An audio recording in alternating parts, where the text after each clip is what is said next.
آج کل ذاکر نائک صاحب کی ایک دو ویڈیوز وائرل ہیں، ایک جس میں وہ بچیوں کو شیلڈ دینے سے منع کر رہے ہیں، اور دوسرا جس میں ان سے ایک پیڈوفیلیا کا سوال پوچھا ہماری ایک بہن نے بچوں کے ساتھ زیادتی کے حوالے سے، تو اس پہ جو انہوں نے مس بیہیو کیا، تو بعض لوگ ان کے گول کیپر بنے ہوئے ان کا دفاع کر رہے ہیں، اور جیسا عام طور پر آپ دیکھتے ہیں کہ چپ کرا دیا، بینڈ بجا دی، فلانا ڈاکٹر صاحب غصے میں آ گئے، اور بعض لوگ سٹرائکر بنے ہوئے رونالڈو کی طرح گول پہ گول کر رہے ہیں کہ یہ کس نمونے کو اٹھا کے لے پاکستان میں۔ لیکن ایک طالب علم کی حیثیت سے ایک دو باتیں ہمارے مد نظر رہیں۔ ایک تو یہ کہ ڈاکٹر صاحب مناظر ہیں، وہ مناظرے کرتے ہیں، اور دوسرے یہ کہ ڈاکٹر صاحب شافعی مسلک کو فالو کرتے ہیں، یعنی اہل حدیث مسلک کے قریب ہے وہ۔ تو دونوں پہ مختصر بات کر لیتے ہیں کہ ایک تو وہ کہ مناظر ہیں، تو مناظرے کا مطلب یہ ہوتا ہے کہ جب ایک بندہ مناظرے کرتے تو اس کی نفسیات ایسی ڈیولپ ہو جاتی ہے کہ وہ اگلے کو پچھاڑنے کی بات کرتا ہے، فلسفے کے ذریعے، منطق کے ذریعے، کسی بھی طریقے سے آپ کو وہ لاجواب کرنا، یہ قدرتی ہوتا ہے، بس وہ ایک بندے کی نفسیات بن جاتی ہے کہ وہ آپ کو لاجواب کرنے کی کوشش کرتا ہے۔ اس میں وہ صلح جوئی والی وہ بات نہیں رہتی کہ مل بیٹھ کے کوئی حق سچ کی تلاش کریں اور یہ کرے کہ او سوری میرے سے تو غلطی ہو گئی، یہ چیزیں نہیں ہوتی اس میں، معذرت کے ساتھ۔ لیکن جو لوگ مناظرے کرتے ہیں، اس کی بہت سادہ سی مثال، پچھلے دنوں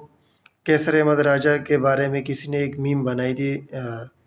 انجینئر محمد علی مرزا کی کسی اسٹوڈنٹ نے، ارجن رام پال کی جو انڈین ایکٹر ہے، تو وہ بال نوچتے ہوئے کہتا ہے کہ دل کرتا ہے اسے بم سے اڑا دوں۔ اب اس میم کے اوپر کیسر احمد راجہ نے پوری ویڈیو بنائی اور کہا کہ اگر مجھے کچھ ہو گیا تو اس کے ذمہ دار انجینئر مرزا بذات خود ہوگا، کیونکہ انہوں نے مجھے دھمکی دی ہے۔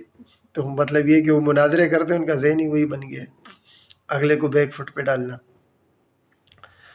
دوسرا جو اس میں ہے کہ وہ اہل حدیث کے پیراڈائم میں بات کرتے ہیں، تو اہل حدیث پیراڈائم میں یہ ہے کہ ایک چیز پہ اکثریت، زیادہ نہیں لیکن اکثریت ان میں اس بات پہ متفق ہو گئی ہے کہ حضرت عائشہ رضی اللہ تعالیٰ عنہ کی عمر جو ہے وہ رخصتی کے ٹائم 9 سال تھی۔ تو اب اگر آپ ایک اہل حدیث کی جگہ پہ کھڑے ہو کے سوچیں تو حضرت اماں عائشہ رضی اللہ تعالیٰ عنہ ہماری رول ماڈل ہے، ہمارے مسلمانوں کی ماں ہے، تو اگر وہ 9 سال کی عمر میں ان کی رخصتی ہوئی ہے اور آپ اس حدیث کو صحیح مانتے ہیں، کیونکہ اہل حدیث میں یہ ایک چیز ہے کہ اگر ایک دفعہ یہ سند سے مطمئن ہو جائیں، پھر اگر آپ قرآن کی آیت بھی لیں تو یہ الٹا، میں انتہائی معذرت کے ساتھ لیکن یہ چیز ہے ان میں کہ یہ الٹا پھر قرآن کے آیت کی تعویل حدیث کی روشنی میں کر لیتے ہیں، بجائے اس کے کہ دونوں چیزوں میں کانٹرڈکشن آ رہی ہے تو حدیث کو رد کر دیں، حدیث کو رد کرنے کی بجائے یہ قرآن کی کوئی آیت کی تعویل ہی کر دیتے ہیں۔ ایک سادہ سی مثال ہے، جیسے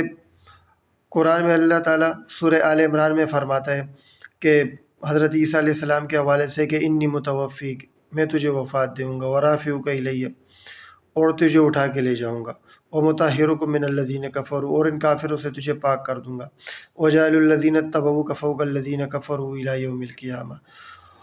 اور قیامت تک تیرے ماننے والوں کو تیرے نہ ماننے والوں کے اوپر فوقیت دوں گا۔ اب اس میں اللہ تعالیٰ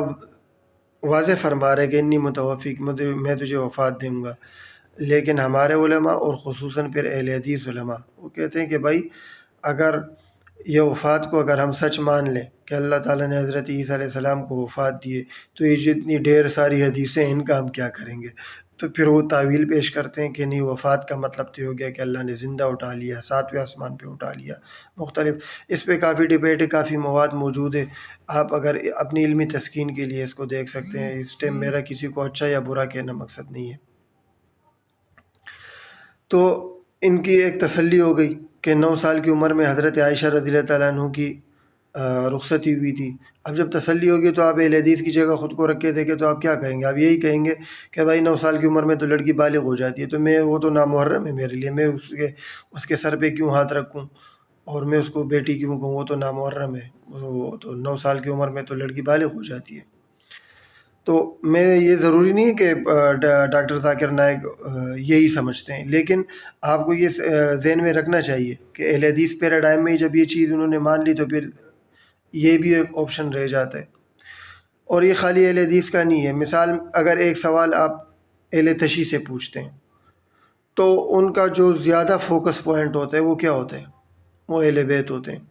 آپ ان سے کوئی سوال پوچھیں گے، وہ گھوم پھر کے لا کے آپ کو اہل بیت کی کوئی ایگزامپل پکڑا دیں گے اور کہیں گے کہ بھائی